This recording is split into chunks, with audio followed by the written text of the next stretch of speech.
Chris Wood, welcome to Between Two Beers. Perfection. Thank you for having me, guys. We're very excited to have you virtually in the Export Beer Garden studio. Shay, we're buzzing for this one, eh? Yeah, some people are more excited than others, Woodsy. Stephen, since you confirmed we're coming on, has delved right back into his Waikato FC memory bank. He's been sending me like links to stories that he wrote about you, about when he started ahead of you in the team. My role on the podcast is quite often I don't mean to, but I kind of belittle his football achievements, which we know are actually, he's still Waikato FC's top scorer. That's a fact. Thank you, Shay. But Yep. you started way back then. What are your recollections of Stephen Holloway, the footballer?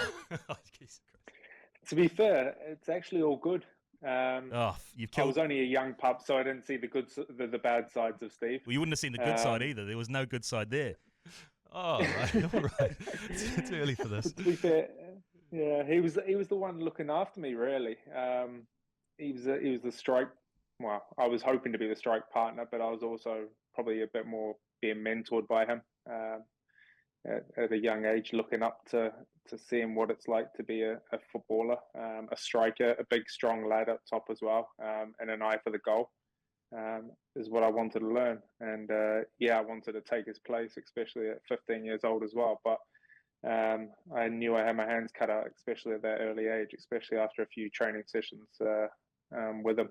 Well, Stephen tells a different training session story. Do you want to go? You want to delve into that training session at Waikato FC? It's funny, not funny, but you've gone on to become a sort of multi-million-dollar professional footballer, and I went on to become a journalist. So I tried to sort of latch on to that by writing an article about what it was like to mark you in the Herald. This was about 6 or 7 years ago. And I referred back to a training session. I think it was my job to mark you on corners, and I was the starting striker, and you were sort of coming through, and you scored about 3 times. I remember Roger Wilkinson was our coach at the time. He's like, "What the fucking hell's going on? How come this kid keeps scoring?" I was like, "No, he's quite good, eh? He's like a man child. He's a big 14-year-old." It's brilliant. I actually do. I think I remember that train. Well, not the training session in particular, but the sessions with Roger. I can't remember where we trained. It was before the Pirate days and things like that. Can't remember the pitch that we were on. But I do remember training and for Waikato and things like that. The Stephen does latch on to that I played with Woodsy. We did a watch along commentary for the alternative commentary collective for the Costa Rica game, and literally within the first 2 minutes, I think he's gone, "Well, yeah, no, I used to play with Chris Wood at Waikato." It was like, fucking hell, Steve, it's going to be a long 90 minutes if you're dropping those out already. Name dropping. Well, we do have quite a rich Hamilton lineage of footballers, because we played with Marco Rojas and Chris and Tyler Boyd and Ryan Thomas. Like, you think about who some others just watched them. you think about New Zealand football's best players. Tyler Boyd is, I don't know if we can he's him a as Kiwi. New Zealand He's anymore. a Kiwi. But there was something pretty special happening in Hamilton around that time. I mean, do you credit to Roger? Was he the main driver for you? Roger was a huge influence in my career, not only in New Zealand, but in England as well. I think there's no secret that Roger was one of the big people that got me my break over in England. He organised trials for me. He had that belief in me. And he sent me over to the side of the world thinking I was at least half good to do something about it. Roger was a huge influence on my career. He's an interesting man to play under. He doesn't like bollocking or anything like that. Well, I never saw any of that. Maybe I was too young, or maybe Steve got it all. I just know him as a good coach, a guy that really believed in me, which was nice. I think the Waikato days or the Hamilton days were where I came into my own as a footballer. Yeah, I started in Auckland and things like that, but I moved down to Cambridge when I was 10 years old, and that's when football took over my life, really. Yeah, we're going to move into the Hamilton stuff soon. I actually want to start where we are at the moment, because as we record this, you've just scored a last-minute winner in the English Premier League to lead Forest to your first win of the season. You're preparing to play Manchester United this weekend. Does that sentence seem normal to you now? I think I'm very lucky to say it is normal to me now, which is nice. I think after having a 13, 14-year career so far, hopefully a few more years at least to go. Playing up against these big clubs, big teams, big names is pretty normal to me, which is nice. And it's about doing the job and doing the business. And thankfully, the other night I was able to come up with a goal, and hopefully by the time all this podcast goes out, there will be a few more goals to add to the name that everybody can be happy and smiling about, especially me and the family. But yeah, it's nice to know it's pretty normal for me now, because at least it means I've done something quite decent in the game. I'm having a surreal moment at the moment just thinking about that, because it is weird to think someone that we both know personally. I think you might have played against Narrawahia when I was on the bench for them in a Northern League game as well, and probably scored.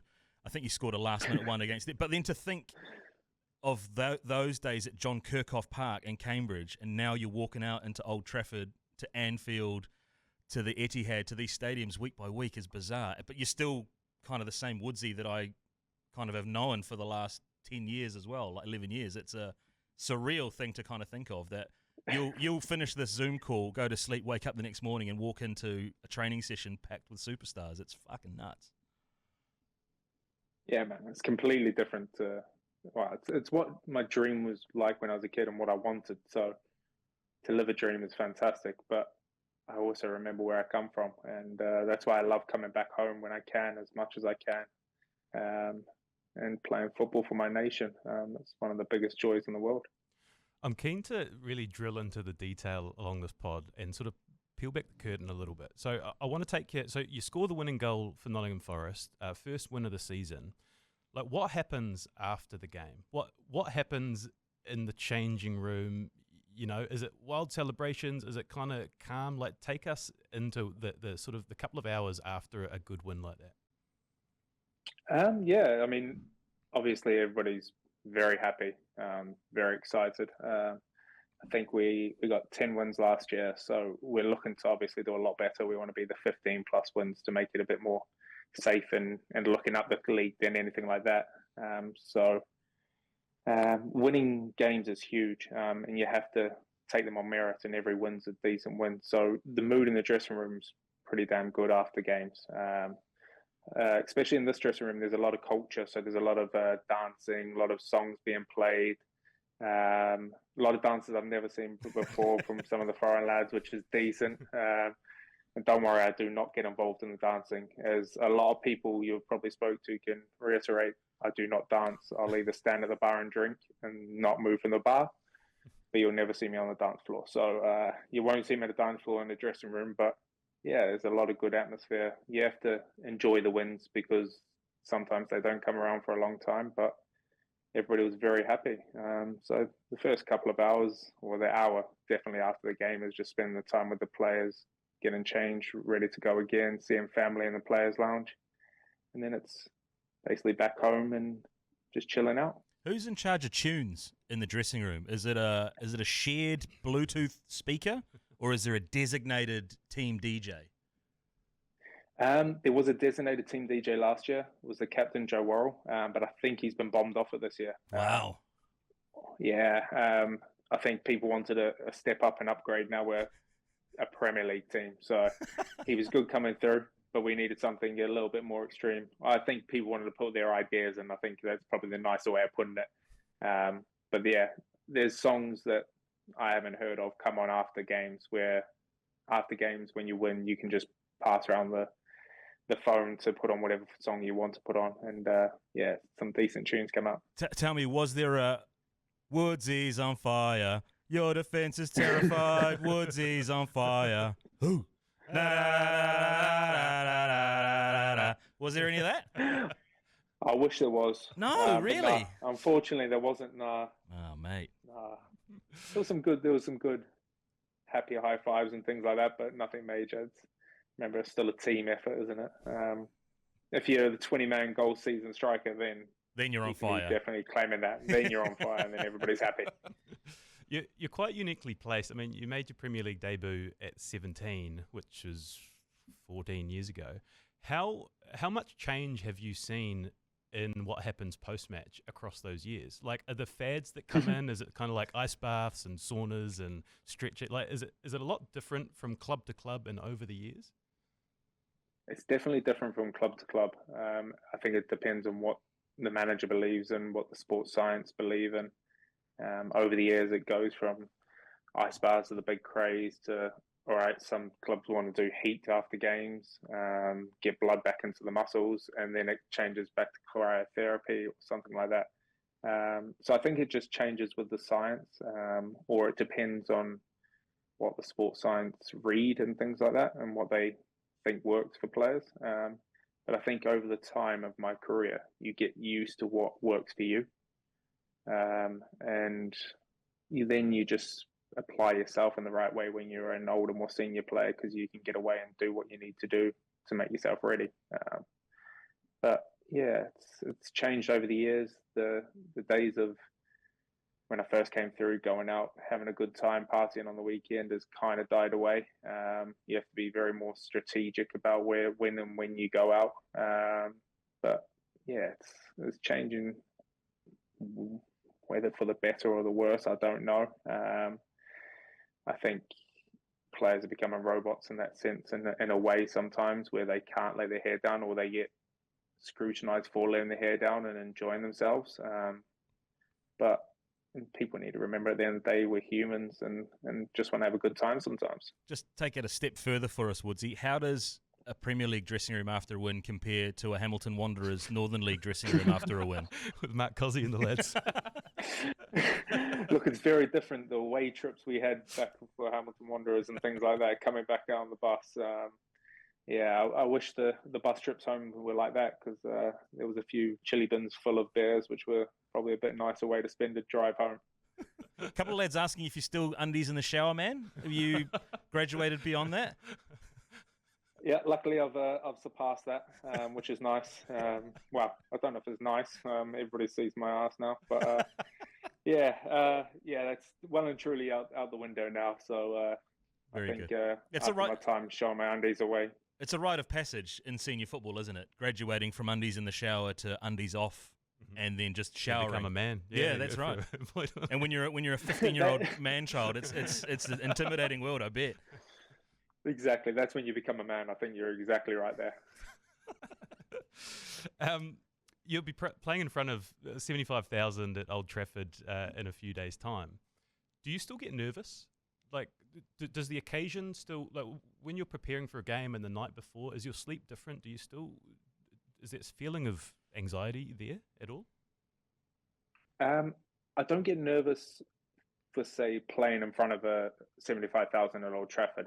I get more nervous, or not nervous, I get more anxious or anything like that when I know I need to perform or I need to do something. I think it's a big case of the overthinker in me, where you play your best football when you're free and not thinking. But for people that are thinkers, you overthink things. You go, I need to do this, I need to do that. And that's when the anxiety builds up in you. So that comes along sometimes. And some games it's there and you have to just deal with it and try and find the best route to play well. And then others, you go through the season, you go through 6 to 10 weeks without even thinking about football and just enjoying football and playing your best football. So yeah, there's different emotions. But yeah, nerves, not so much anymore, because you've been there, done it. I've been to Old Trafford, I've scored at Old Trafford, we've won at Old Trafford before in my years. But it's more the want and the need to perform sometimes. What about when you're up against like a formidable opponent, or you're going into a weekend and you're up against the top defender? Is that the same? Like, do you prepare more for certain defenders versus others, or do you just whatever's in front of you, you're going to play? I prepare for all the same.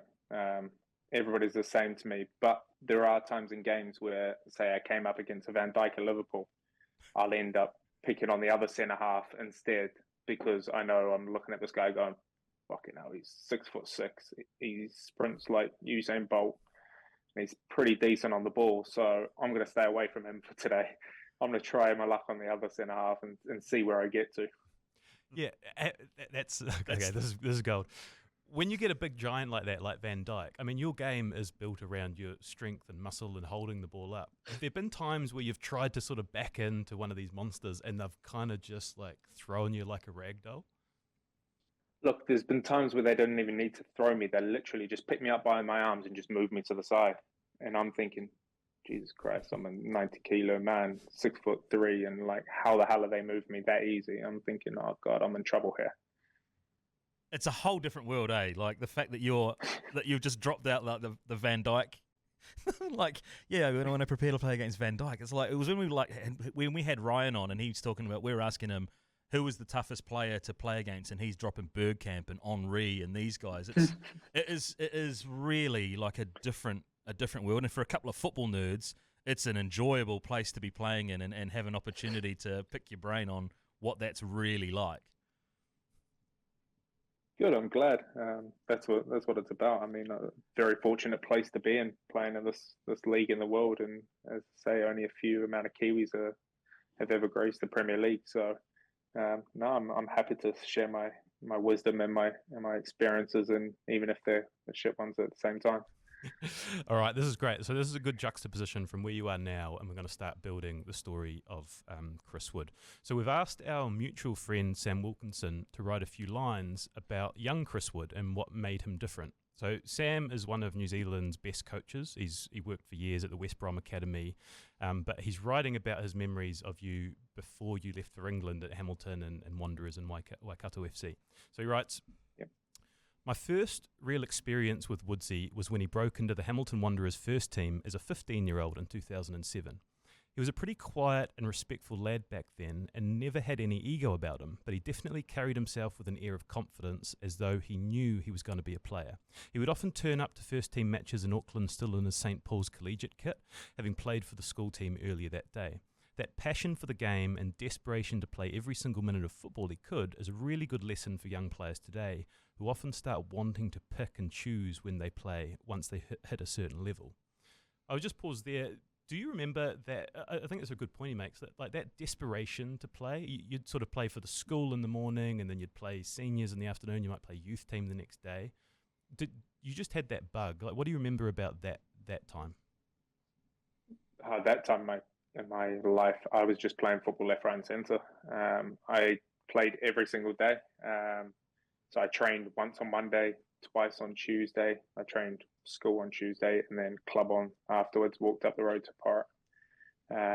Trained on Wednesday doing futsal, double again on Thursday, school and then club again. Trained on Friday. And then, yeah, as Sam said, I played school football at 8:30 in the morning for St. Paul's. And then it was a dad taking me up to Auckland to catch up with the team and things like that, to play up there. And then, of course, playing on Sunday as well. So there was no rest days. But as a 13, 14, 15, 16-year-old kid, I don't need rest days. I can just play football because that's what you love doing. And that's where I felt the most happiest. And luckily, I had parents that were willing to take me around the country. I know that's not the case for many kids, but I was lucky enough to have those parents that sacrificed a lot. But yeah, I just wanted to play football, and they saw that desire. When you're 6 foot at 14, do you have a confidence in your own age group, and is it easy to take that confidence into senior football?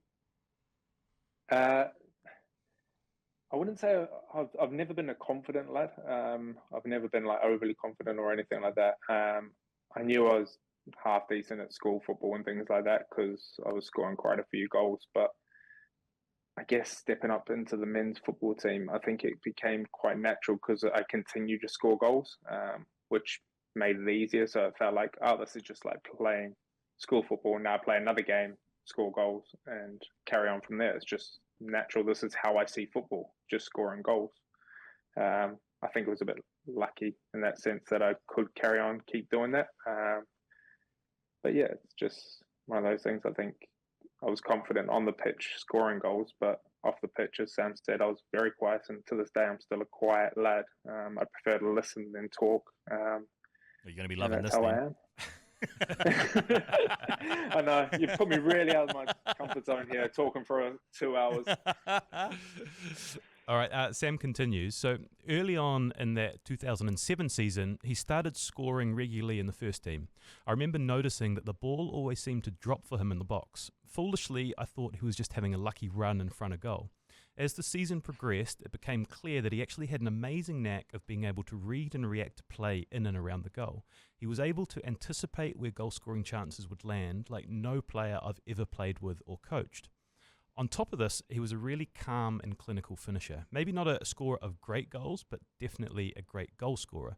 He was always big as a 15-year-old and has obviously developed into a physical specimen. He also never seemed to be fazed if he missed chances, even at a young age. He had the confidence in his ability that he was always going to score the next one.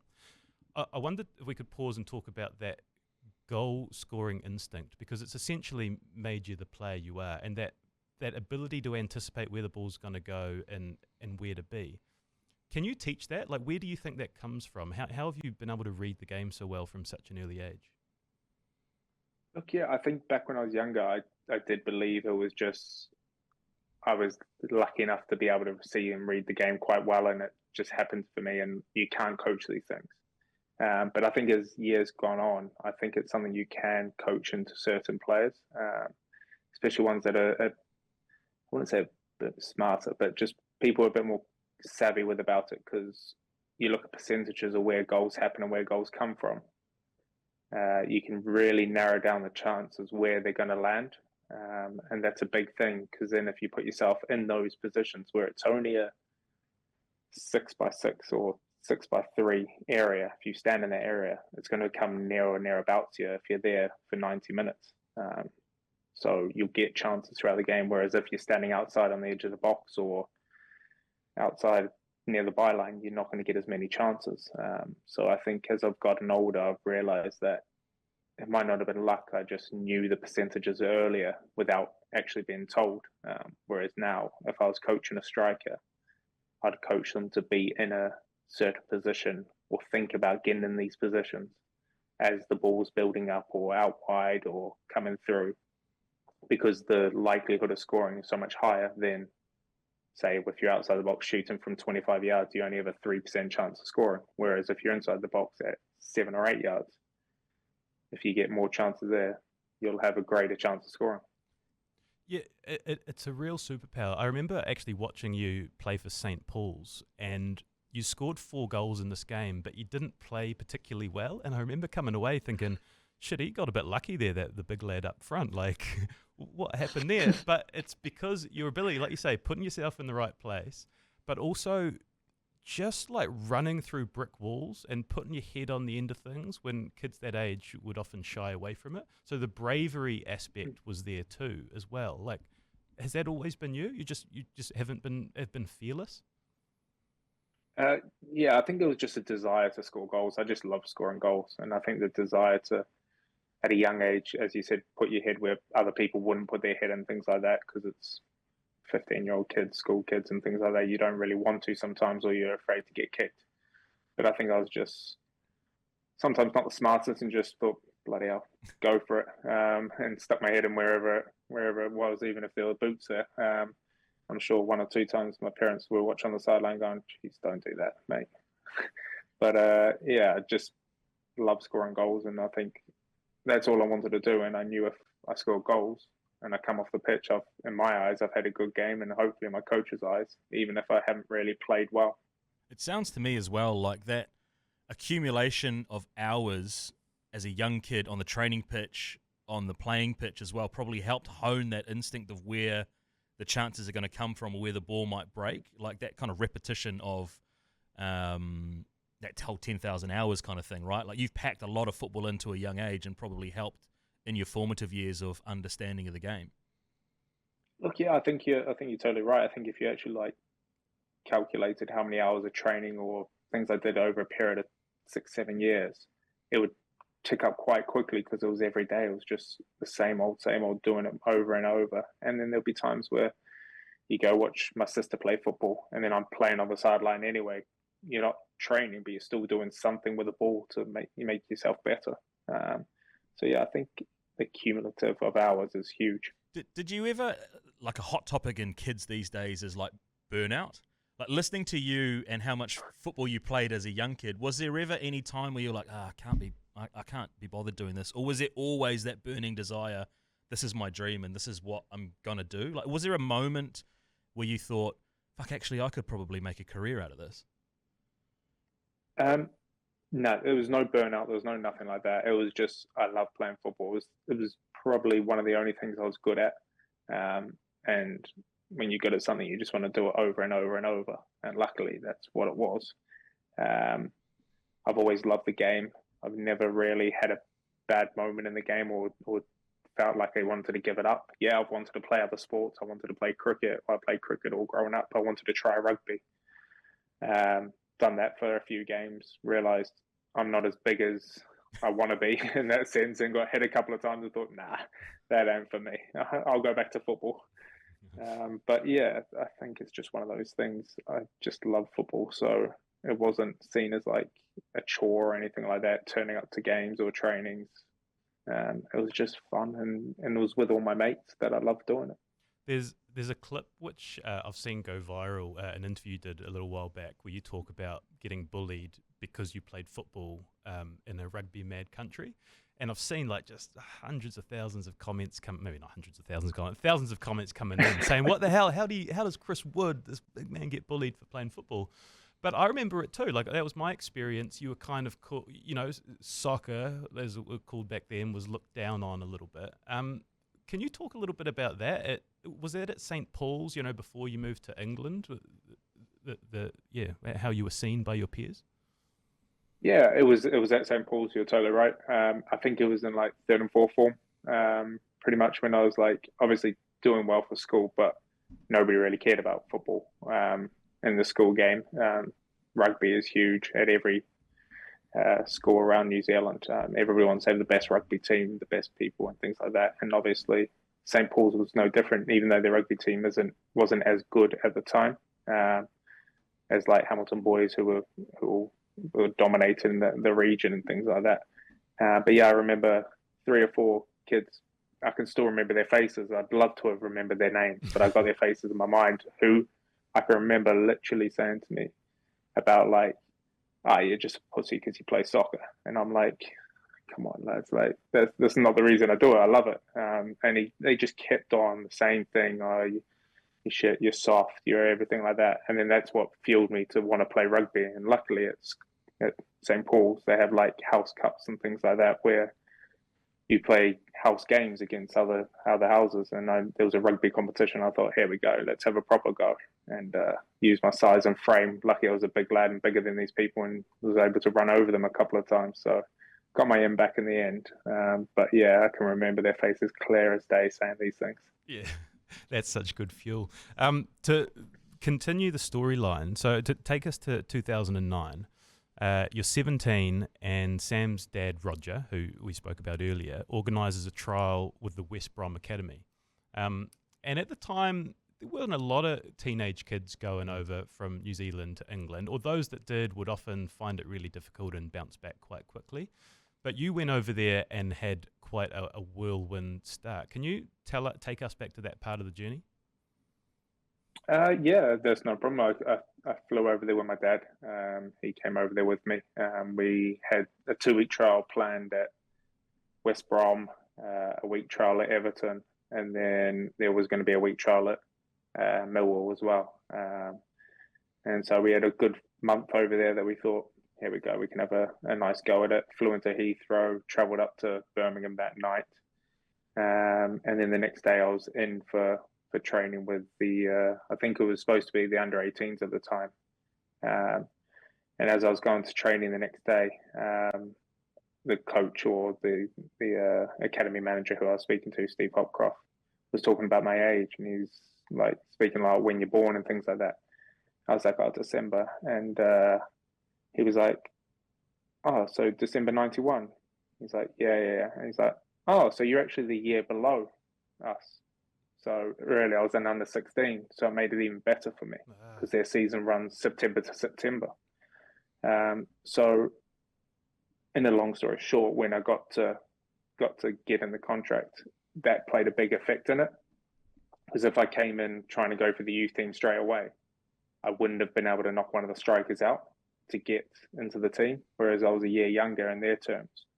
I was able to get through. But going back to going over there and trialing and things like that, I can see why people don't like doing it. It's a bit daunting. You're walking into a team where all friends know each other, all players are playing, they know how to pass, find runs.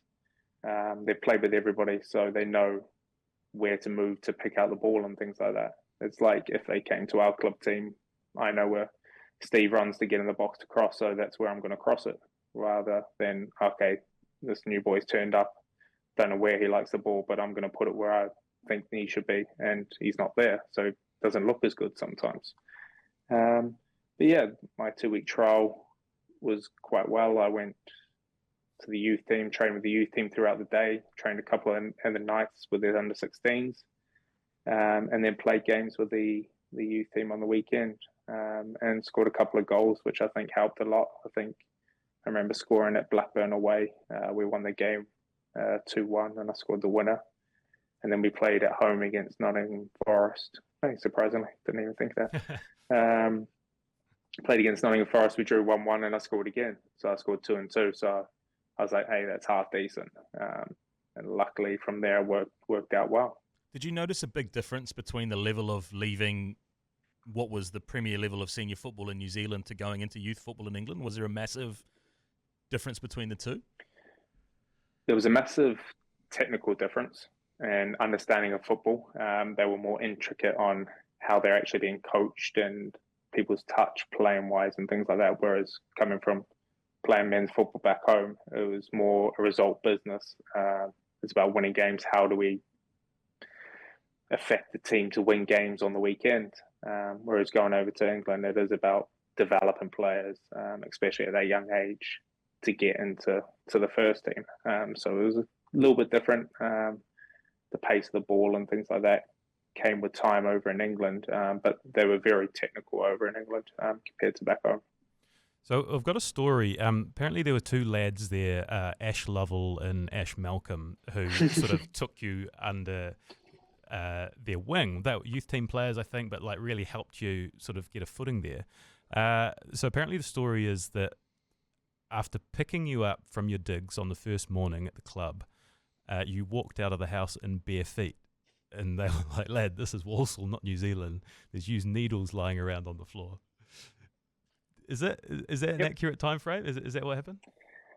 Yeah, that is very true. Ash and Ash are still 2 of my best friends to this day.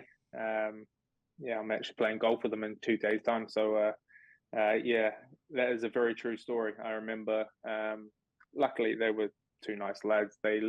Where we got the house, Mum and I, they were in digs just up the road. So they came down, grabbed me, and we walk up to the bus, catch the bus to training. And I was running late that morning, and like any Kiwi does, just goes out the door with shoes in hand. I'll put them on when I get up to the bus or something like that. I'm getting halfway up the road. They're like looking at me weird, and I'm like, "What? What?" And they're like, "Why have you got bare feet?" I was like, "Oh, because I was rushing." And they're like, "No, put your shoes on, lad." And I was like, "Yeah, I'll do it. I'll do it when I get to the bus." They're like, "No, you can't do that. This is Walsall, or Great Bar at the time." And it was like, you cannot be wearing no shoes around here. There's some dirty stuff around. And I was like, "Oh, really?" He's like, "Yeah, this is not New Zealand. You can't do that over here." So from then on, I had to put my shoes on before I left the house, which was a bit shit for me. I like walking around in bare feet, but yeah, that's one of their fond stories that they bring up all the time. They never let me forget that one. That is such the key. But they're your tools, right? Your feet are your tools, essentially. So if anything happens to them, like that's your job done. Yeah, definitely. To be honest, didn't think about it back then. It was just our feet are hard. We're Kiwis. We wear bare feet all the time. We've got hard skin. We're fine. It's normal. I'd be all right. So there's many great parts to the Chris Wood story, but this is perhaps one of my favourites. So you're making an impact at the West Brom Academy, which leads to a call up to the reserve team where you scored a few goals and got quite a prolific reputation.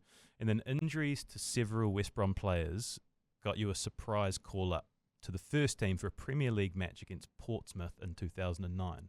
So this is just the time frame. We're talking about less than a year since you left Hamilton, and you're playing, and you get a start in the Premier League. Take us to the beginning of that story. Yeah, I think my trial happened in 2000 and in 2008. It was went over there.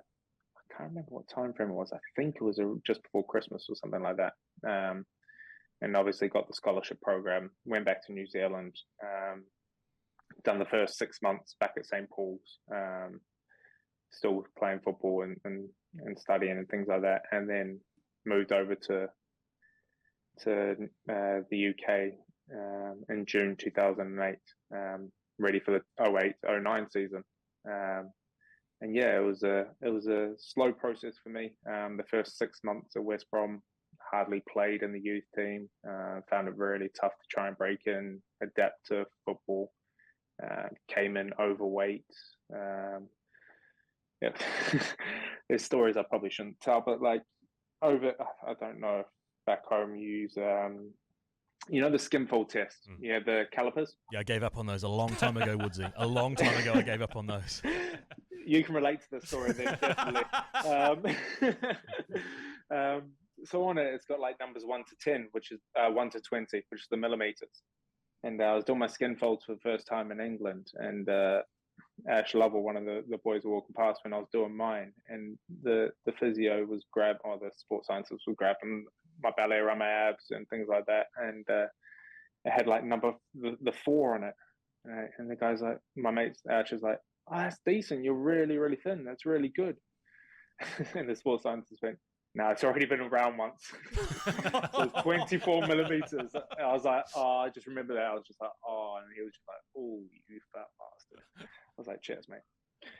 Cheers. Was it youth dressing room like that brutal as well? Like, I can imagine it'd be quite intimidating. Like, if you show any weakness, are lads just piling in on stuff like that? Oh, massively. So you try and keep a lot of stuff under the radar. There was a few stories where obviously you all have individual jobs and things like that. One of them is like kit. So they have to, if there's any kit lying around the dressing room, at the end of the day, they have to put it in the bucket, take it around to the laundry. And people used to just take the piss out of the kit men that do it, or like the under 18 boys that it was their job. So like they'd leave slips in the shower, or they'll like throw slips at the kit man, hit them in the face after using them and things like that. And it's just horrible. But yeah, dressing rooms for under 18s were ruthless. You had people taping up gear, cutting out bits in their underwear and things like that, deep heat in their underwear, taping them up into balls and all of that. That took ages, cutting people's shoelaces, all that sorts of stuff. Deep heat in the undies is a nasty one. That's a nasty That's a one. real asshole move, that one. That's when you know you've pissed someone off majorly. You ended up having to go to the laundromat asking for another pair of slips just to walk home in. So to continue that sort of timeline, that call up for the first team, how much of a surprise did you think you were always a few injuries away, or was that totally out of the blue? It was probably totally out of the blue, or very much so. I never really thought. I obviously moved through the youth team to the reserves quite quickly, done quite well in the reserves after Christmas. After I came back, I came back to New Zealand at Christmas after I moved over there. And everybody that I spoke to when I came back, everybody was like, oh, you're a different man once you came back from Christmas. You felt freer, you started playing better football, you just looked better. So I think the first 6 months was a bit of acclimatizing from moving country, moving culture and things like that, getting used to the footballing world. So I was quite lucky. I moved from youth team to reserves quite quickly, done well. I think I'd only trained with the first team like 2 or 3 times after being just like, oh, they need an extra man, called up and trained, dropped back to the youth team for a couple of days, and then they need another guy. And then, yeah, it was just a Friday, walking down the corridor, and I was walking past the manager, and he just stops me and goes, Woodsy, you got your tracksuit? I was like, what do you mean? He's like, your tracksuit to travel? I'm like, no. He's like, well, you better go home and get it because you're coming down to Portsmouth. You're on the bus to Portsmouth that leaves in 45 minutes. And I was like, shit, what do? I don't have a car at this point. I don't have my license. I'm like thinking, well, the bus is going to take me 20 minutes to get there, and then mum can bring me back. Can that work? And then I was like, oh, that's not going to work. And then luckily one of the coaches was like, I'll drive you back to your place, get your gear, and we'll come. So I remember driving back there, running in the house, literally ran in the door, ran upstairs, and I was shouting to mum, I'm off to Portsmouth, just getting my gear. And then I was back out the door within 30 seconds, got my gear and straight out. And my mum was like, what the hell? Didn't have a clue what I was doing, where I was going, other than me just saying I'm going to Portsmouth. She might have known the first team's playing in Portsmouth that weekend. I'd highly doubt it, because I'm sure a lot of people didn't really. But yeah, and she had to call the academy manager 20 minutes later and be like, what's my son doing? Where's he going? Like, he's just ran in the house, grabbed his gear and ran out. I don't know what's happening here. And then she got explained to by the academy manager, like, look, he's going to the travel with the first team. He's going to be on the bench tomorrow. He's having this time. Hopefully it should be a good occasion for him. Would you like to go down? To my mum. And she's like, oh, no, it's his thing. He can do it and like enjoy that time. And they were like very insistent, like, no, I think you should go down and experience this. Whether they knew that I was going to get on or not, who knows? But they think, I'm sure these academy managers and people who spoke to the first team environment knew that there was a chance that I could get on, and something that my mum would never want to miss. What do you remember about your debut? Because 17, I think I saw that was Sol Campbell was like the Portsmouth defender at the time. It's this whirlwind that's happening really fast. Were you full of like traveling with the team and thinking about getting on? Do you have memories of it? Yeah, I do. I mean, traveling was the big one. You walk onto a bus and, you know, everybody's got assigned seats and you're sitting there going, where do I sit? And as soon as you get on, someone goes, oh, you can sit here. There's a free one here. You sit down, and then Chris Brunt walks on and goes, what are you doing on my seat, mate? Get the fuck out. I'm like, oh, shit. Done it again. I think they've done it to me 2 times. Oh. And I finally found a seat. I was like, oh, thank goodness. Half an hour into the journey. Woody, we want teas. Yeah. Go make teas. Walking past everybody. Anybody want a tea? Yeah. Had about 13 different teas to make and bring them back and forth. Oh, yeah, we want another one. 2 hours later, I'm like, oh, gosh. So I was like tea boy for the first period of time. And then, yeah, I mean, the game was so surreal. It was a bit of a blur. I remember getting called up by the manager. Come on, you're coming on. Put your shirt on. Went stood next to him, and he was speaking to me, and I was just looking, going. And I can't remember that point in time, because I was like just in an absolute daze. I just can't remember anything that was said to me. I was like, I'm just going to go out and play football. I just remember running on that pitch and then trying to do what I could do. It set in motion a pretty incredible year. And I love the roller coaster of your career, because it seemed like at 17 you made your Premier League debut, you got the All Whites call up, you went to a Confeds Cup, you had the Bahrain win, and then you went to a World Cup, all within the space of, I think, about 12 months. So like you're jam-packed like some of the best moments of your career into that very first year. Like, I guess you couldn't possibly have understood how amazing that was at the time, right? No, that's exactly the thing. I thought, this is just football. This is going to happen every time. It's going to happen every 4 years. Going to get to go to a World Cup, get to go to a Confederations Cup. This is fantastic. Life's great. Obviously, in the last 14 years, it's obviously shown that it's not like that. So that's why I've been so desperate to get back to the World Cup, because I didn't get to appreciate what we were in 2010. And I couldn't take it in as much. And that's why it's not a regret. It's just it's a little burning desire in me to get back to another World Cup so I can fully embrace it the way I should have when I was a kid. But I was a kid. I didn't know anything otherwise. To embrace it then, it would have been hard to tell an 18-year-old to embrace that. I guess it would be hard when the undercurrent of it as well. I imagine you make your debut against Portsmouth, you get back to the club, you're still a youth player. Are you still doing the kit in the dressing rooms and putting the cones out? And like, there is still that hierarchy, right? So all of these amazing things are happening, but it's still, you're getting pants thrown in your face and the deep heat in the undies on your day-to-day. Is that kind of right? So you're riding this weird wave of these amazing things internationally, but the grind and the reality treated of your, like a cuck. yeah, of your day-to-day. Is that kind of fair? 100%. 100%. That's exactly what it is. You go back and the boys are happy for you and the team that you've made your debut or played with the first team or gone away internationally. But yeah, you still got a job to take. My job was the equipment, so I had to take out the equipment to the first team training and then train on the first team pitch.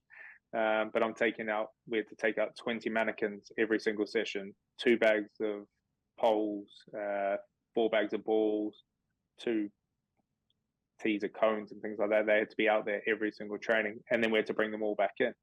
And it's a good 200-meter walk carrying all of these things between 2 of us. But yeah, your jobs don't go away. They have to be done. So yeah, you might have played at the weekend, but get back to doing your jobs at the exact same time. It's a great grounding experience and a humbling experience, I guess, as well, to kind of keep you in check, right? Because I imagine there's a risk that, I'm a Premier League, I'm a first team player, and you start to, kind of go off into the atmosphere. But when you're back on the grind, you still got to earn your stripes, I guess, in a way. 100%. I'm a firm believer in that's what keeps a lot of players grounded.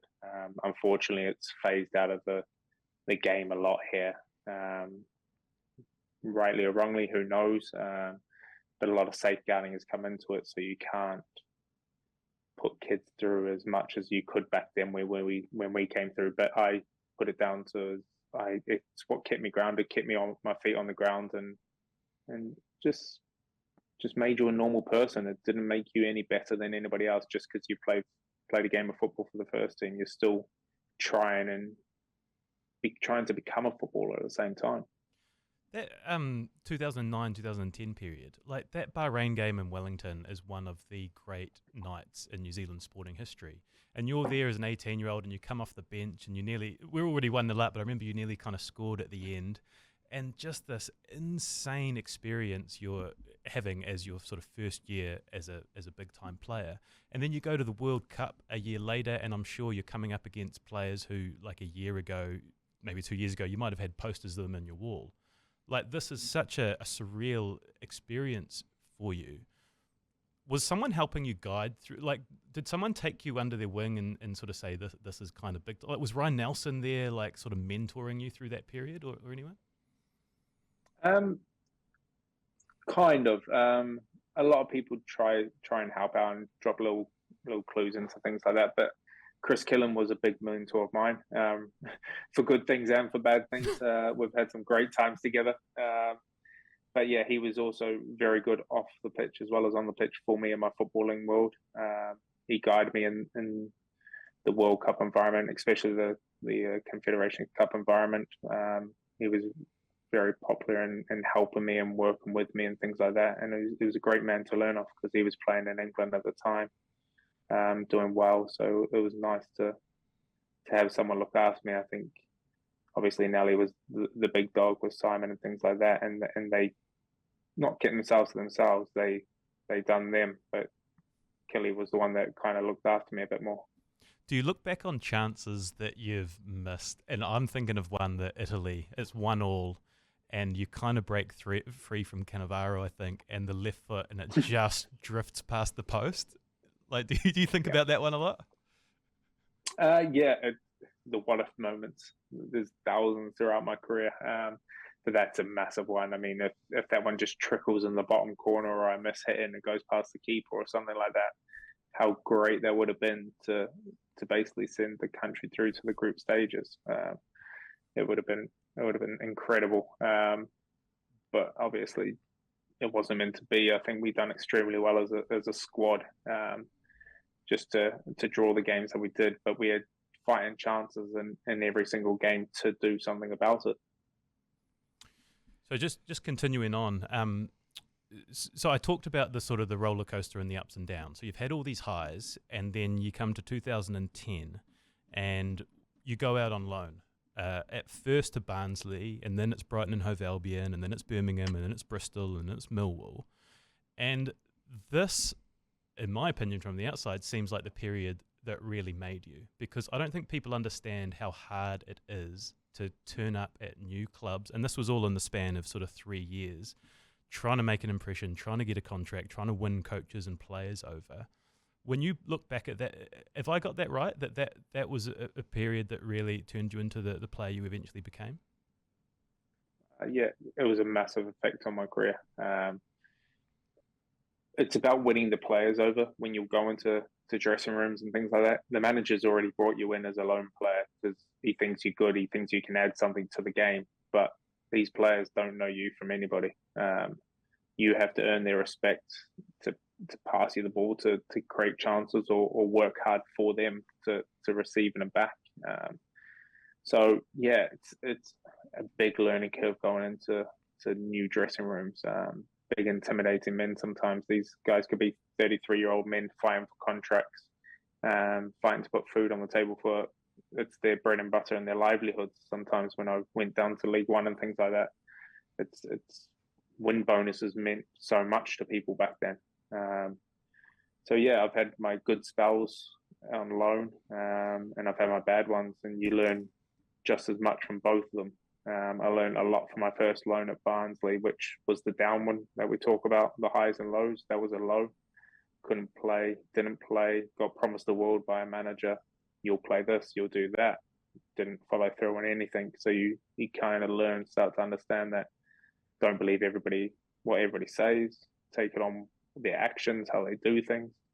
That's a big thing to learn at 18 years old when you're a kid and things like that. But you have good and bad times, and Barnsley was a bad one, but then I was lucky enough to go to Brighton 3 months later and have an absolutely amazing one and win the league in League One. So just good and bad times. What are the mechanics of that loan period? Like, I think by that stage your mum had moved over and she was in the UK. Do you retain living where you live and you've got to drive to trainings at different places, or do you uproot and move? Like, what does that actually look like? Because 3 months by 3 months by 3 months is kind of niggly. Like, I fucking hate moving at the best of times, but to have to do it all the time must have been niggly. So what does that actually look like? Yeah, it's basically uprooting your life. So mum stayed back in Birmingham, but I uprooted, went to Barnsley. But I was in a hotel. We couldn't find an apartment or anything like that, or that wasn't that great. Barnsley's an okay place to live. It's nothing major. A few of the boys have lived there before in the national team, and they'll say the same thing. But yeah, so I was living in a hotel. You're not cooking your own food, so you're eating room service, restaurant food every night, which isn't great. You're bored. You're going from training, getting home at 2:00, sitting in your hotel room, bored shitless, doing nothing. So yeah, those are the bad loan moves. When I went to Brighton, I got into it. I knew from my time at Barnsley, I do not want to be in a hotel. So I said to the people, like, if I'm coming down, I want to be in an apartment straight away within my first week. I have to be. I want to be able to cook my own food, go walking around and things like that. So yeah, those are the big differences from loans that kind of help. But yeah, you're uprooting your whole life. Another little loan. Are you having to do 6 initiation songs at every club that you go to? Like, is that a standard new boy into the environment? And have you got a go-to? Yes, that is a standard procedure you have to do at every club. I done it. Most loan clubs I started out with singing. I can't remember my first one. To be fair, hasn't aged well, but my first one was the world greatest for the national team. So that hasn't aged too well or anything like that. But R. Kelly, world's greatest. Yeah. Oh, it's a tune. Yeah. It's problematic. We often have this conversation. Can you separate the music from the artist? It's a tune. The tune stands up. Yeah, it's a good tune, but yeah, we'll probably won't talk too much on that note. Yeah, and then I went on to other songs. Oasis, Wonderwall, very easy to do. Crowd pleaser. But I think it was about my 3rd or 4th loan. I done the haka. Yeah, nice. And it got a great reaction. And ever since, that's been my initiation. That's the go-to. That's the go-to. Haven't told people about it when I go to new clubs. I just say I'm doing something. Yeah, nice. That's fine. I'll go up and do something. And they're like, okay, stand on a chair and do that. And I'm like, oh, I can't stand on a chair for this. They're like, no, you have to stand on a chair to sing. I said, don't worry, I'll be fine. Just carry on. And they trust me. And then I break out with a haka, full go for it. loud as anything, Yeah. screaming on one of the. I just pick a victim and scream on one of their faces, basically. Is it a shirt off situation? Yeah, is it a Sam Messam? To be fair, it's not a shirt off after seeing Sam Messen's body. Yeah, I don't have that body to be able to do it, so I stick away from that. But no, I give it a good effort, just not up to that level. I don't know. Those skin folds seem to have come down from before. You might be okay with that shirt off. Hey, I'm in good shape now, but You're yeah, looking when I was really 18 years good. old, those skin folds. Oh, thank you, mate. You're a nice guy. I'll pay you later on that one. Did you learn the haka? Was that like an Olympic thing that you actually learned the haka, or did you just know it? Everyone just know from knows the school. haka. Yeah. I couldn't just do the haka. Your kids can do it. You can do it. Yeah, well, you can do it when you're copying the All Blacks on the screen. But Yeah, you'd be surprised if you put under pressure and it's either Yeah. that or sing a song or do a dance. You're pulling it. I get it. You're pulling it out. Yeah, I mean, go on. it's in our blood. Yeah, so you try to make your impressions at these clubs, and like we said, I think 6 different loan spells in a short period of time. One of our sources says you've still regarded as a legend at Birmingham City. You only had a Why short. are you saying one of our sources? Just say Wilkie said. One of our sources. Just say it was I'm trying to Wilkie. make it sound like we've got more sources. One of our sources said you're regarded as a legend at Birmingham. They'd just been relegated, but they were in the Europa League, and you came on and scored a last-minute winner against Bruges, I think it was, and the club was in turmoil, but it was a huge goal. Like, is that a real moment in your career? Yeah, it's huge, and it's still one that I get recognized for now. Back in the day, every time a Blues fan recognizes me or comes up to me and goes, "I love it for Bruges away," and 99th minute winner, 7,000 people travelled right in front of them. My dad was there on the stands as well. It was incredible, something truly amazing to be a part of and be able to play in the Europa League at such a young age and things like that. But yeah, it's one that everybody talks about. You bounce out of Birmingham, you go to Bristol, and then Millwall. And from what I understand, this is when the career really starts to take off. I think 11 goals in 19 games. And, Millwall seems like a really intimidating place to go and play. But from what I've heard, your experiences there were all good. Yeah, I remember speaking to my agent before moving there in the not in the summer, but over pre-season. He's like, "We've had Millwall come in for you in the Championship." I was like, "Okay, yeah, good." He's like, "Look, this will either make you or break you." And I was like, "Okay." He's like, "The reputation that Millwall fans have, they're loud, they're strong, they're passionate in certain ways. They will let you know if they don't like you, and they'll let you know quick. So it'll make you or break you." And I think luckily it made me. Went into a dressing room where it was like going back into like the Waikato dressing rooms, as in like wooden benches, just a hook to hang your clothes on, nothing special, nothing fancy. It was just proper old school environment, and it worked. It was just so good. We were playing good football. We were 6th in the league. I was scoring every second game and things like that. I was 11 and 19, as you said. It was one of my prolific times, and playing up front with Darius Henderson and things like that, Liam Trotter in the midfield. It was big players that have been around the game for a long period of time. And yeah, it was just the making of the big steps. And this leads you to get signed by Leicester. I think I got that time right? Yeah, Leicester. Yep. And so this is the season before they go on to win the league. You're there. Did you sense something special was brewing? Like, did it catch you by surprise that they went on and had the success the year after you left that they did? In the sense of them winning the Premier League, yeah, I didn't see it at all. We had a great squad at Leicester. Great players from the time I joined to getting promoted from the Championship, winning the league, going up to the Premiership, and spending the first year in the Premiership and staying up. But yeah, when that season came for me to either decide to leave and go play football, or sit on the bench, or sit in the stands and watch for a season, and I chose to leave, it was because I didn't think they would ever do what they did. And if I did know, would I have stayed to be a part of a Premier League winning team, even though I would have only played 1 or 2 games? Yeah, I probably wouldn't have, because my time at Leeds made my Premier League career, basically. But to be a part of that environment would have been something special. But your Leeds experience wasn't all smooth sailing hang as on, well, hang on. right? I just want to jump in before we go to Leeds. All right.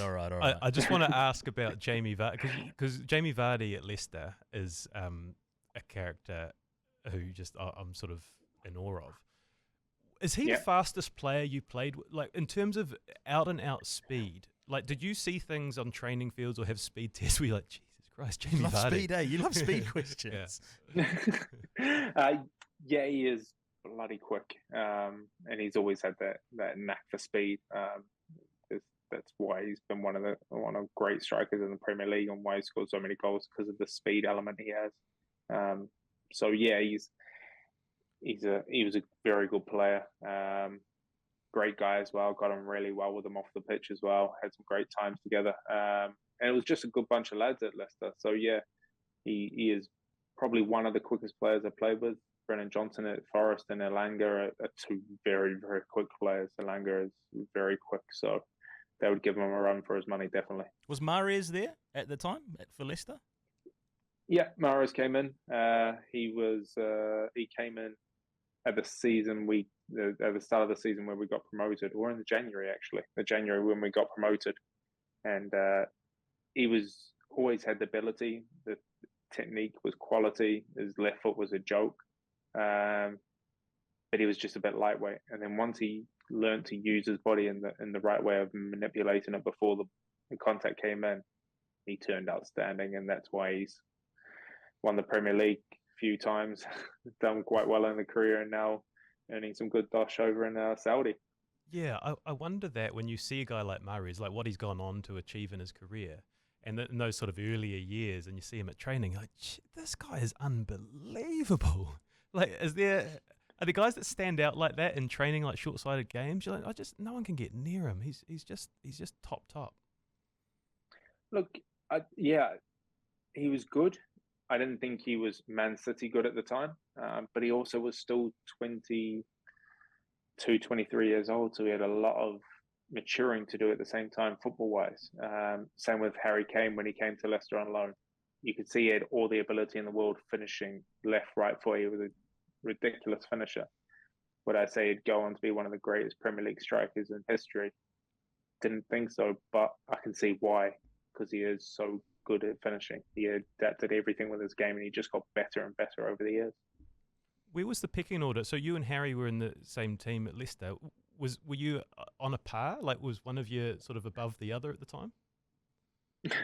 I could say that's my claim for fame. Yeah, I was luckily above him at the time. I think it was there's quite a famous photo, especially in Leicester terms, where Harry Kane, Vardy, and Drinkwater, all England internationals, are sitting on the bench for David Nugent and I playing up top in the playoff match, which is obviously surreal. The amount of goals both of them have gone on to score and things like that. It's over 100 goals in the Prem, and for England at World Cups and things like that. And then of course Harry doing what he has done over his career, being one of the best strikers ever.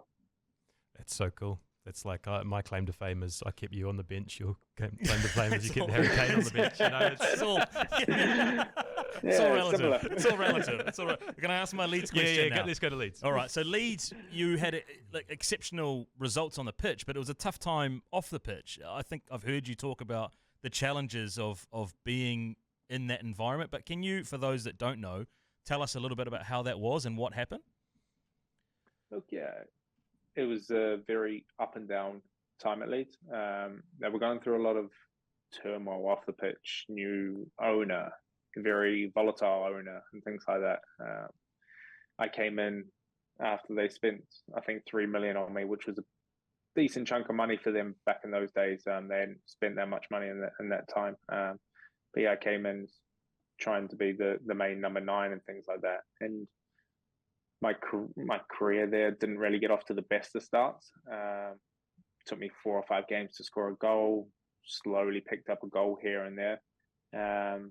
Ended the season with 13 league goals in 35 games. So it was a 1-3 ratio, which is okay. It's not too bad. Of course, everybody wants a 1 and 2 striker, but It could have been a lot worse, I was thinking. But come the end of that season, I was getting booed. I was getting pauses after the game from fans when I was just standing there signing autographs for other kids and things like that. People telling me I'm shit and things like that. Do better and so many words. But yeah, for 4 months at the end of that season, the start of the next season, I was getting booed, which was a real eye opener and something that I had to quickly learn to deal with. And basically just think about, don't give a fuck what anybody else thinks. Care about who you know and what you care for. So my family, I'm doing this for my family and my friends, the people who do support me, the fans that do want to care or actually care about me as a player doing well, not everybody else. Don't try and please everybody else. And that's, I think, a big turning point in my career and in my life. That you can't please everybody, and there's always going to be someone that doesn't like you. There's always going to be someone that thinks you're a shit footballer or you're no good at their club. But there's going to be a lot that do think you're good. But of course, negativity outweighs positivity in a lot of sense, especially on social media or in the day and age in the world these days. That is elite mentality. When you are turning up to your home club and you're getting booed every time you touch the ball for months on end, like what you've just said is brilliant. Did you have a mindset coach to help you through that period? Like, were you navigating that on your own, or how did you do it? I had spoke to sports psychologists a few times throughout my career. I had one at West Brom who I spoke with a few times and things like that, and you get some tricks and trades. But the biggest guy who really helped out was James Beattie at Leeds. Really? He was one that kind of took me under his wing, obviously fellow striker and things like that, and just basically gave me the guidance to think about, don't worry about whatever people think. Think about, we believe in you, your team believes in you, and that's all that matters. Don't worry about anything else and just focus on that, and just keep reiterating.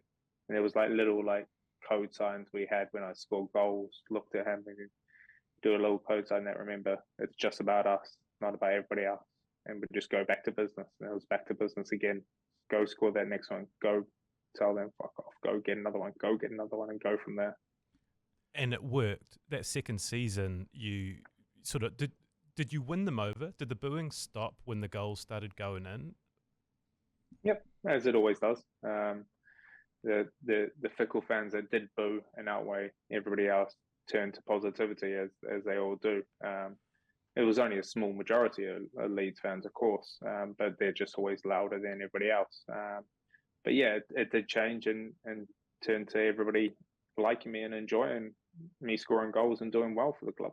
Was it, when you're on the pitch, can you hear the boos, or are you so focused in the game that it washes over you? Or what is that experience actually like?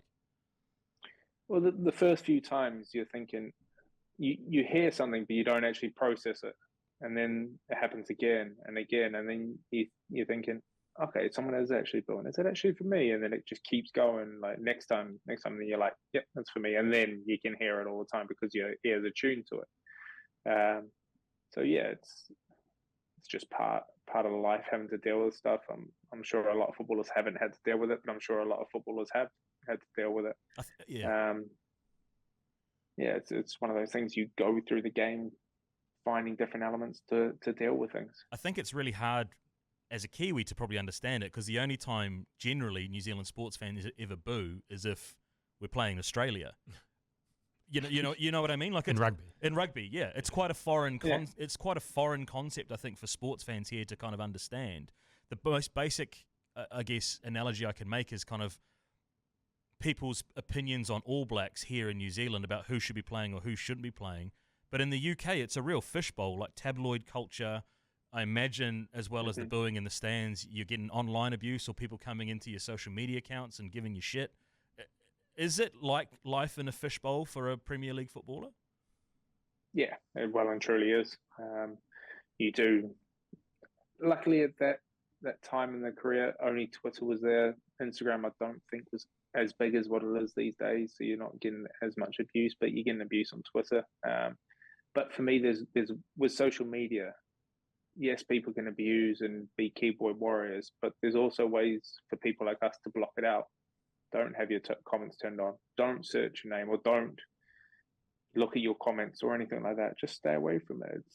It's very easy things to do, but the simple things aren't always easy sometimes. And of course, everybody wants validation, and some players or some people always look for that validation in other people. That's why they look at comments on Twitter, Instagram, and things like that. But that's not where you should be getting your validation from. And that's where I learnt from bit of James Beattie and other things like that. And my validation comes from my friends, my family, the people I love and care for.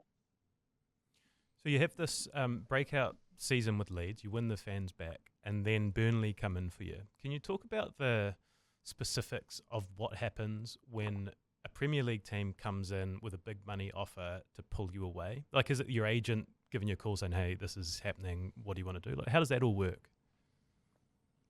Okay, I mean, after having a great season like I did, I was hoping we got promoted as Leeds. We were in the playoffs and things like that, and I was hoping we'd stay in the playoffs and win the playoffs. Unfortunately, we just missed out on the playoffs, so it was one of those, Woodsy, you've had a great season. We know you want to be playing in the Premier League. We want to get you there as agents. Is that something you're open for? And my dream has always been to be an established Premier League striker. And so it's like, yes, if the opportunity arises, I will always listen and look. I'm happy at Leeds at the moment because I was enjoying my football, doing a great time, but it's not something I'll turn down as long as the deal's right for everybody. So over the summer, I was away with the national team, I'm pretty sure, and things like that, and nothing really happened. And then over pre-season, things start to come in. You have a few interests from XYZ, other ones, some can run hot, some run cold. But then Burnley came in quite strongly and said, we want to sign you. What's it going to take? Obviously, speaking to the agent, what's it going to take to get him to sign? Are Leeds willing to sell and things like that? And it was one of those, Burnley went to Leeds, put in a bid, got rejected, went back, and then it was like, can you negotiate on the price? And at the end of the day, I had to sit down with the owner of Leeds and discuss about future plans at Leeds with contract talks and things like that going, I want to be in the Premier League. I want to be in the Premier League with Leeds. Is there a contract there worthy of me being able to stay and things like that to go into the Premier League with Leeds, or is the right time to move it to the Premier League now? And all credit to Leeds. They put a great offer in and things like that. But the draw was the Premier League. And once there was a Premier League club with concrete evidence, it was where I wanted to be. And I wanted to be playing in the Premier League, and luckily Burnley was that club. That whole transfer area is so fascinating. Like, if you're playing FIFA on PlayStation or Football Manager, it's like just a case of like increasing the bid.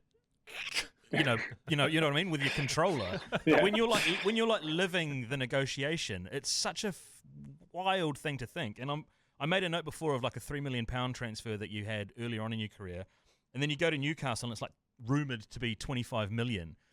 Like, how much of that plays in your mind if you're sitting there in your lounge in the evening going, man, from Cambridge, I'm now worth £25 million.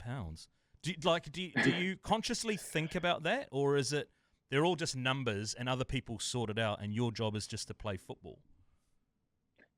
It's pretty much the second one. It's all numbers and it's for them to sort out. For me, you're an asset at the end of the day. I was with Leeds. They want to sell me for the highest price. Burnley want to buy me for the lowest price. Whatever they agree on, that's your market value at that point in time. So the number doesn't really matter to me. But it's just what someone's willing to pay for at the end of the day for an asset. And you just got to deal with the number that someone puts on you and hopefully live up to it. Or if you don't live up to it, you don't live up to it. There's no being around the bush. You just go for it. Are you still getting $100 a goal from the old mate down at Cambridge FC? At the moment, no. Unfortunately, that was a one-goal offer. That was my first paid contract at 14 years old. It's a long way from $100 a goal at Cambridge, I'll tell you that. It's not bad. But does it become normalised for you, the relationship with how much money Premier League players get? I mean, I'm sure the car park is full of the flashiest cars and everyone's got the most designer gear. For a humble Kiwi guy, like, what has your relationship with money changed?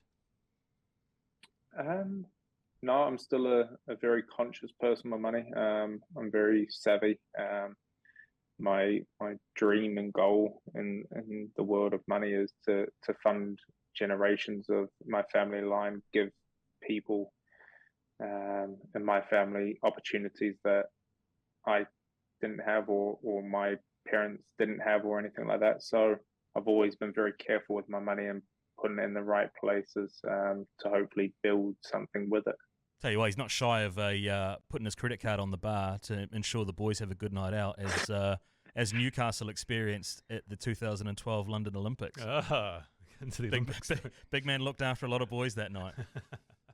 Yeah, sometimes you have to step up and look after the lads, especially when you become the captain of a team for the All Whites as well. Sometimes it's the captain's job to put the card behind the bar, and I've raked it in on a few of Nellie's credit cards before. So actually, it might have been Nellie's credit card that night. It might have been Nellie's credit card.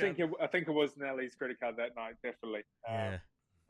But I've raked it in on a few of his, so it's only right that when my name came up, or when Tommy's name came up, I made sure I raked it in on his credit card too. Yeah, very good. So 5 great years at Burnley. Your goal was to become an established Premier League striker. I'm guessing after about year 1 or 2, you realised you were there. That was your level. You were smashing it. You were a very good player, one of the best players in the team at that level. Is that the moment you talked about earlier where you really felt like you belonged? Yeah, I think it was after the second season when you've done it back to back.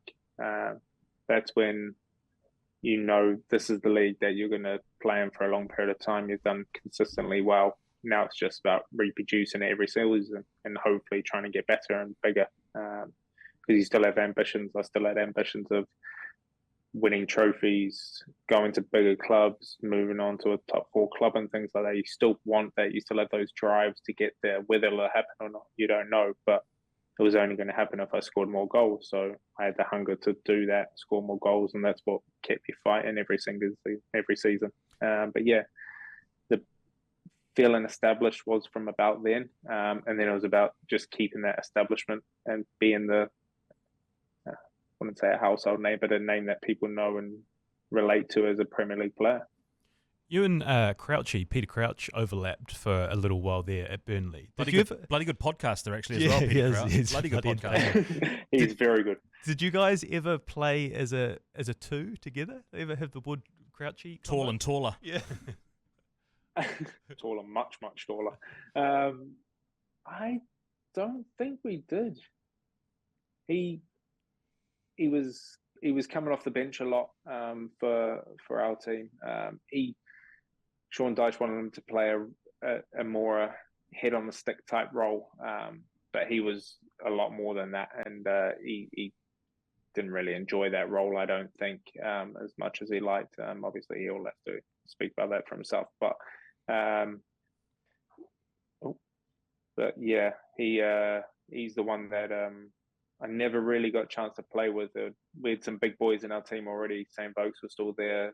Ashley Barnes was still there. So we had some big guys around. So, yeah, it wasn't perfect, or I didn't get the chance to play with Crouchy, but it was nice having him in the team. Ryan Nelson, who played for Blackburn for a number of years, spoke about the Blackburn-Burnley rivalry and how intense that match can be. Did you play in a few of those derbies, or did the teams not overlap? The teams didn't overlap, but I did play in one of them. It was my second game.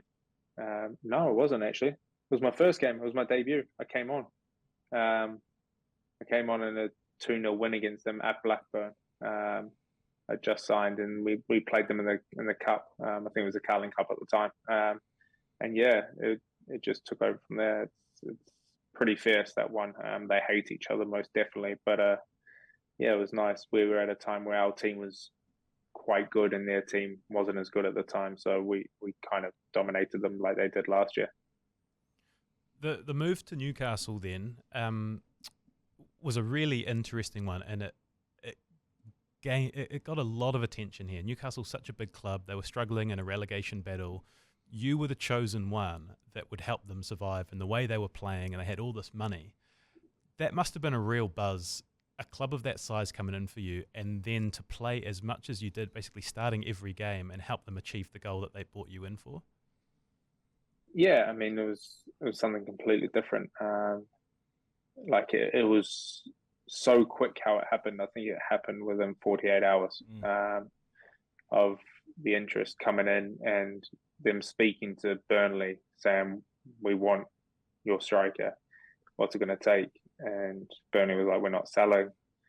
And they were like, they put in a bid of, I think it was just shy of 20 million and things like that. And my agent and myself knew that I had a release clause in my contract that obviously Burnley put in the contract.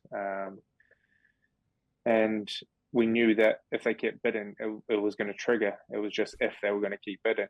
And they Saudi bid twice more. And exactly. And they got it in the end. I think Newcastle were after 4 or 5 strikers at the time, all around the similar value, but it was just which one could they land on at the right price, right for the team at the same time. And luckily it was me. And I remember leaving training on the Monday and I got a call on the way home saying that bid's been accepted, it's triggered your release clause, you have permission to speak to Newcastle if you want to. And then it was just from there, spoke to them. Obviously, terms were with the agents, they were dealing with that side of it. They knew my numbers and things like that I would like and wanted to get to. And I dealt with the gaffer and the head of recruitment to understand their vision and what they wanted from the club. And as you can see, the vision was absolutely huge of what they wanted and where they wanted to take the club. But they were first and foremost in a dogfight, and that's what I was brought in to do. We had an episode a while back with Chelsea Lane, who's a Aussie by birth, Kiwi by choice physio, who went over and worked with the Golden State Warriors in the NBA, and she talked about the nature of teams and moving on, and how sometimes you can see a player at training one day and then they, in NBA terms, they get traded the next day and they move somewhere else. When you leave a place like that you've been at for a while, is it as black and white as that? Is it one day you're there, the next day you're not, and then you're removed from the WhatsApp chat that night? Like, how does what does it actually mean? Yeah, it's sometimes pretty much like that. Normally, there's a bit of transfer speculation and things like that goes on, but with this one, it was literally nobody knew about it. Got triggered, and that night I was waiting for the phone call at like 7 o'clock at night to travel up to Newcastle for a medical the next day. So it was a big turnaround and things, and yeah, none of the Burnley boys knew about it. I obviously wasn't in contact with many of them because of what was happening and things like that. And yeah, obviously by the time the deal got agreed at 7 o'clock at night, fully, and it was released to the media, that's when the messages started flowing in and things like that. Are you leaving? Are you going? And all of that. And it's one of those you just have to go radio silence for the next few while until everything's sorted. Chris Wood has left the group. do you definitely not that? Do you wait to be removed, or do you say, "Hey lads, thanks for everything, it's been great," and then you like, just a genuine question, like the mechanics of a group chat? It's one of those you wait until you've signed the deal, everything's gone through, you put in your goodbye message, and then you remove yourself. Right, it is that. Yeah. After so you put in your message, wait about half an hour for all the good luck, enjoy, or piss off your dickhead, and then remove yourself. And then this is just a real niche question of my interest, because you have moved around so often. Do you save numbers of players in your contacts list, or do you just leave them as numbers? No, I save 95% of them, definitely.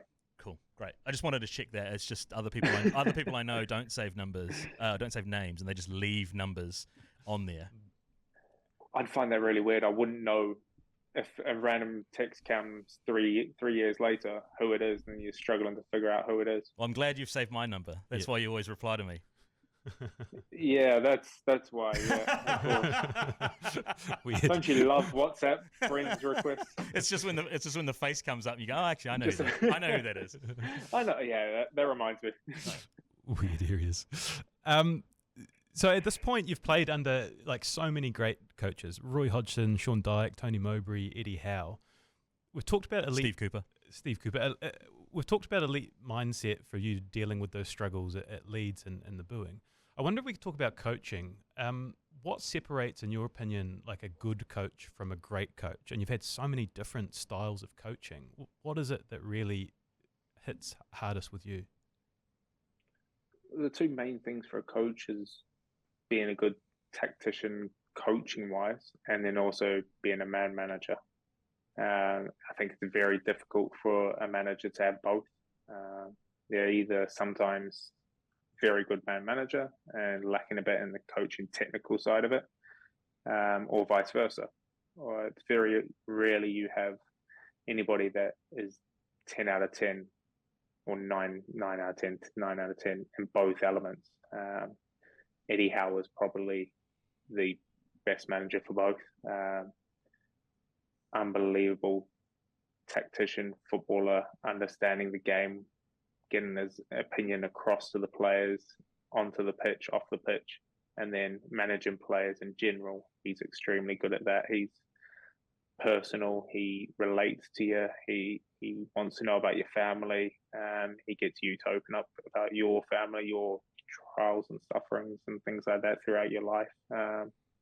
And yeah, he's probably the top one throughout my whole career. How common is the gaffer giving the team a bollocking? Is a halftime bollocking or after a game, or is it you don't get that at that Premier League level? That's kind of more analysis down the like that's more Northern League. Yeah, is that emotional kind of rah? Is that there still at that level? Yeah, it's still there. It happens every fourth game. There's something that pisses off a manager, and it could be because your team's 1-3 on the bounce and you just let your standards drop for one game. He's going to kick your ass about getting it back to normal. Or you could be losing every week and you need to kick up the ass anyway. But yeah, it's definitely still there, and all managers in the Premier League have that side to them. Do you personally respond well to someone getting after you, like a manager giving you a real kick up the ass and sort of critiquing what you're doing, or do you like a more sort of passive style? No, I prefer the kick up the ass, but only when it's deserved. I don't like a manager just picking on or saying stuff for the sake of saying stuff. You need to make sure it's relevant, make sure it's correct. And because as players, you know when you're having good and bad games, you know when you're not doing your job right. So pick me out for those times. Don't pick me out when I've actually done all right and there's worse players that have done worse things and you're not even talking to them. So as long as they know that and they do it in the right way, I'm all for it. Yeah. Have you got another? No, I was just saying players pick up on that too when it's genuine critique and not just doing it for show, I think. Yeah. I'm going to take an 100%. opportunity to use coaches as a chance to segue into your international career with the All Whites. Do you enter conversations with clubs in the UK and always have to reiterate how important it is for you to play for the national team as often as possible? I think I've been lucky enough over my career that they have seen how important it is to me. At Burnley, they knew how important it was to me. Traveling, going to there, obviously not ideal, but for most of my time at Burnley, after the Peru game, we didn't play for a long period of time. So they were lucky they didn't have me going away as much. But when I signed for Newcastle, Eddie was like, I know you're a big on your national team. We will not stand in your way. You'll always be allowed to go if that's what you want to do. And of course, for me, that's huge for me because I want to be playing as many All Whites games as possible as long as I'm fit and able to. Are records important to you in the international space? Like, you're the all-time leading goal scorer for the All Whites at the moment. I think Ivan Visilic has maybe 18 appearances in front of you currently, or 19 appearances. So you're nodding your head. So you're obviously aware of these things. But are they motivating factors for you to continue that longevity? Yeah, they are. the goals one was a massive one. I wanted to be known as one of, if not the best, You are the all best. white strikers You're the best. or goal scoring. Well, thank you very much, Seamus. Yeah, I really wanted that one. That was one I really wanted to get to, especially after seeing Smeltsy go so close but not getting it. Where when I was growing up and throughout when I started playing, I thought, oh, Smeltsy's going to beat this record, and he's going to do so well. He is an amazing striker, brilliant player, goal scorer to the T. It was just unfortunate with the game times not being as much as possible and not playing as frequently. He didn't get the chance to get to those games, those goals and that record. Whereas once I didn't see that happen, I was like, that's something I want to strive for and get to. So once I got to that, I was extremely happy, and I'm sure I'll take more pride in it when I finish playing. But yeah, that one was a definite motivation one. To bring you up to current day, you came out with the All Whites to play Australia about a year ago, I think now, and you got injured, and it's been a pretty rocky... It was China, the China game. China. And it's been a bit of a rocky road since then. You moved on from Newcastle, you signed at Nottingham Forest, where you are now. And as we spoke about at the start, like scoring the winning goal, being back fit again, like has it been quite a challenging last 12 months with injury, and are you feeling good again? Are you on top of the world again after a difficult time? Yeah, I mean, injury's hard to deal with at the best of times. Every time I seem to go back to New Zealand, I get injured in some way. As you said, the Australia game, I broke two ribs, so I had to come off in that game. And then when I came back to the China games, I tore my rec fem and needed surgery on it. So that put me out of those games, which was hugely frustrating because that's all I like doing, is especially when I'm back home playing in front of the home crowd.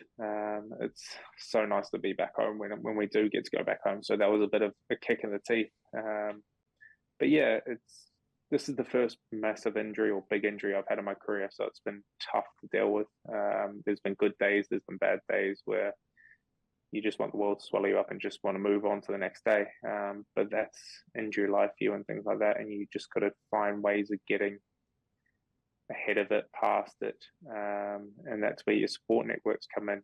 My missus is a big one, my family's a huge one. To be able to take your mindset away from football, to make sure you're still in that good mindset going into a next training day or something like that. I think, can I just jump on the family point for a minute? I think it speaks volumes to your character that you're so committed to playing for New Zealand that your club stuff won't stand in the way of getting you play. But at one of the Nations Cups, you made a decision to leave to go and attend your sister's wedding. I think New Zealand had qualified for the final, playing Papua New Guinea for a place at the Confeds Cup. But that family bond was strong enough that it did take you away. Can you speak about your family for a moment, especially your sister and your mum and dad, your immediate family, and how big a support they've been to you to allow you to achieve these goals? Look, yeah, I mean, ultimately, the be-all and end-all is I wouldn't be where I am today without them. I would never achieve the amount of stuff I've achieved without them. My parents, as I alluded to earlier, they ferried me up and down the country, given up their time, given up their jobs in the end of the day to move over to England, given up life with their daughter, having to leave her in New Zealand and come over to England to look after me. And then my sister having to give up her parents and her brother, living over the other side of the world and not having that support and that family network that she would need and want at times at 18, 19 years old, going into university. So sacrifice, they have done more than enough for that for me.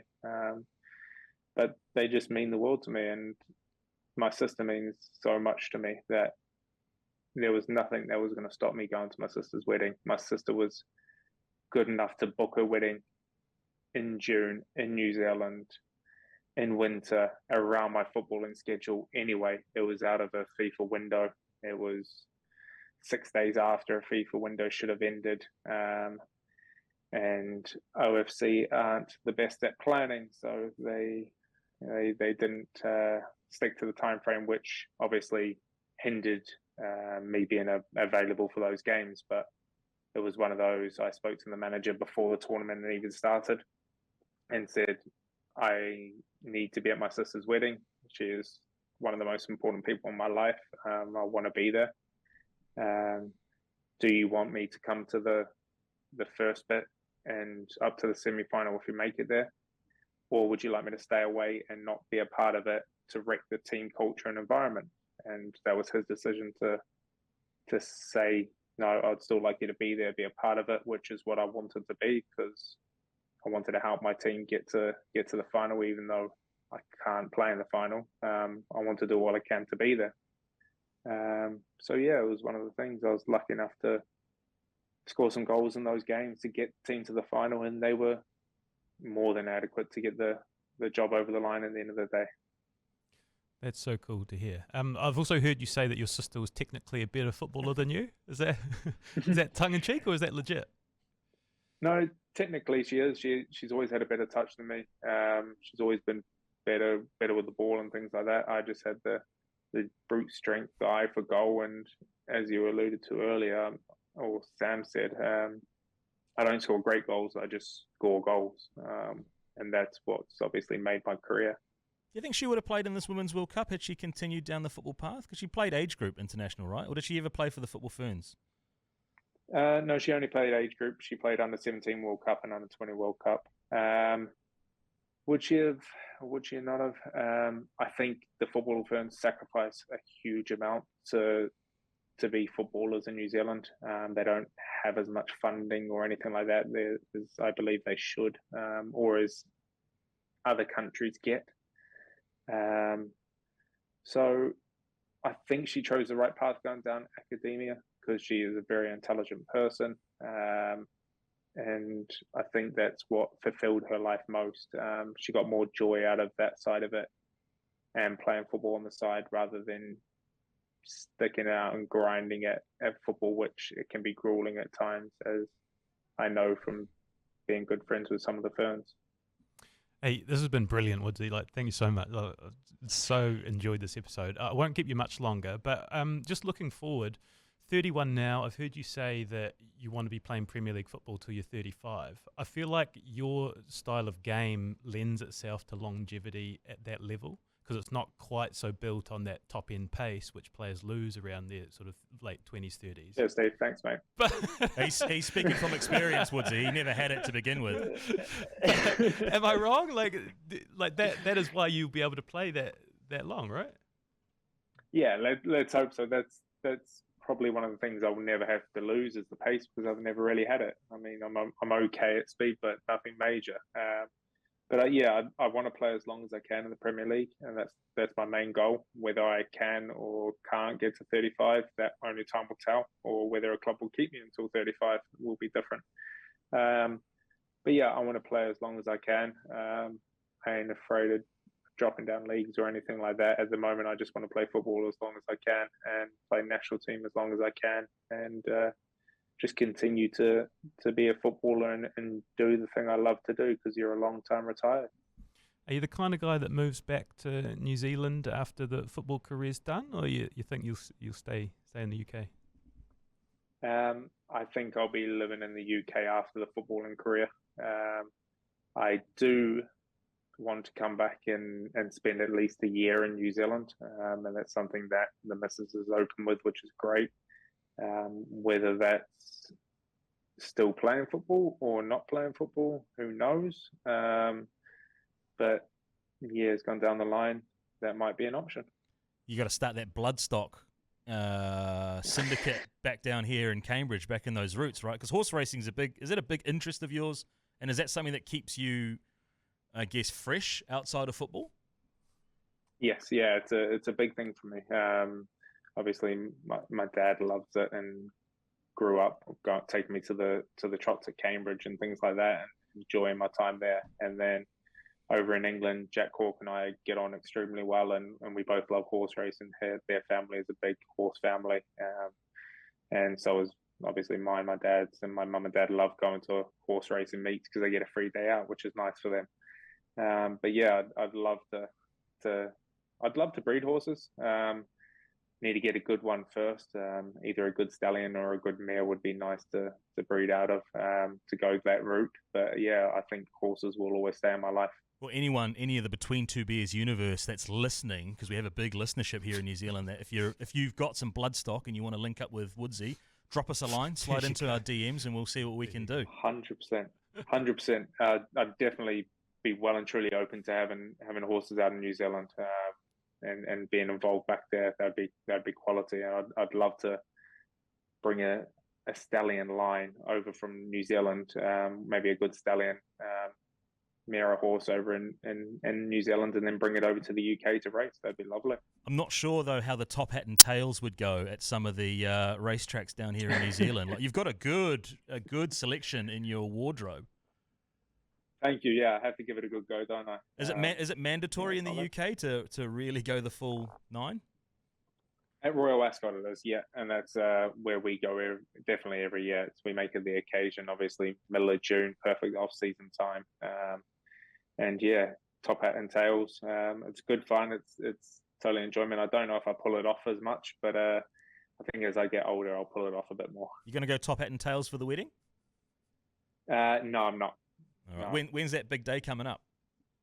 The wedding is 17th of June, 24. So 10 months away now, so it should be good. Yeah, nice. Invites are still obviously on the way, so we'll look forward to we'll clear our schedule outside of a FIFA window and make sure that we're there for that one.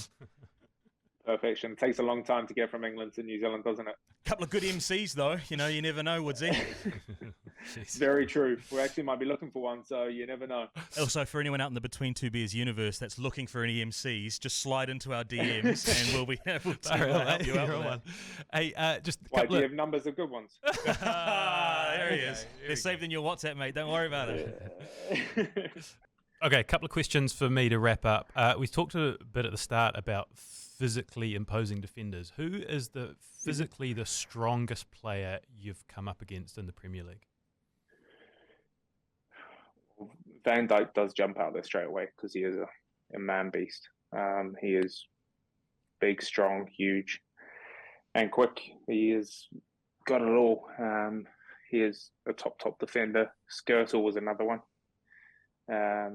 He was a bit of a dick to play. He always used to keep pinching you, grabbing you. When the ball's down the other end of the pinch, he's just holding you, raking down the back of your Achilles. So yeah, he was a little dick to play. Do you get into any of those dark arts yourself now? Not really, no. Too nice, eh? Yeah, unfortunately I am, yeah. But no, just let other people do it. Best player you've seen at training across your career? Oh, wow.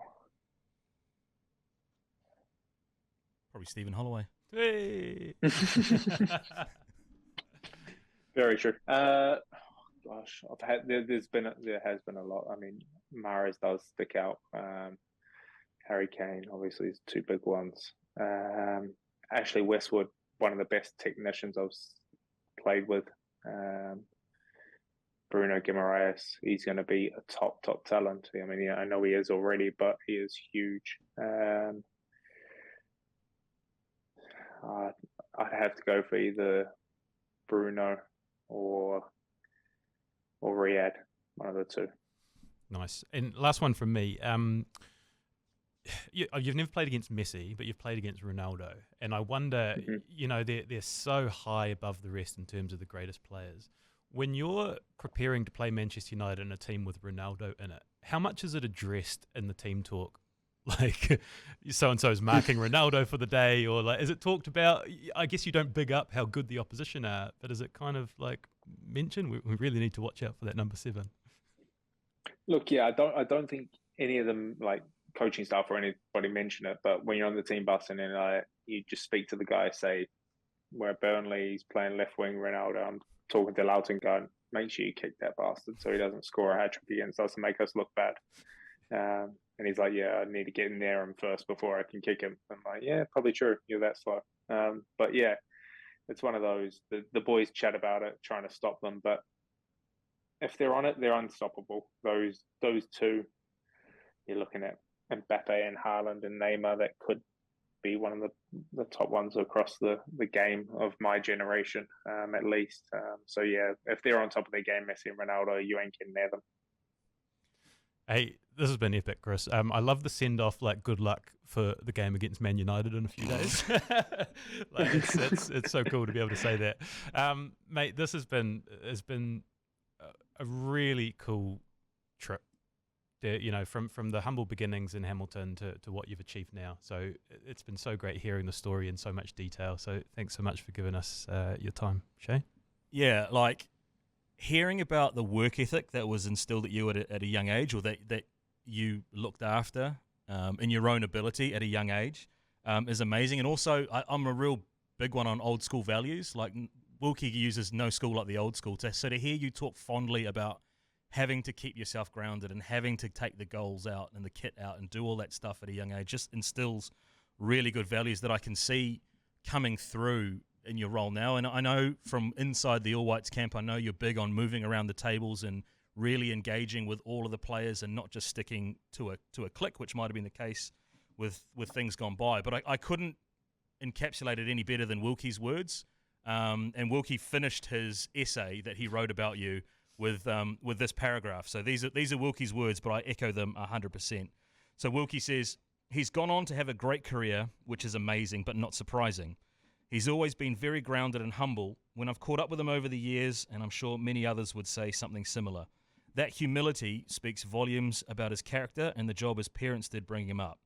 Definitely genuine ambassador material. So, good, I'm glad. Yeah, this has been incredible. Like Stephen said, great that this is your first long-form conversation.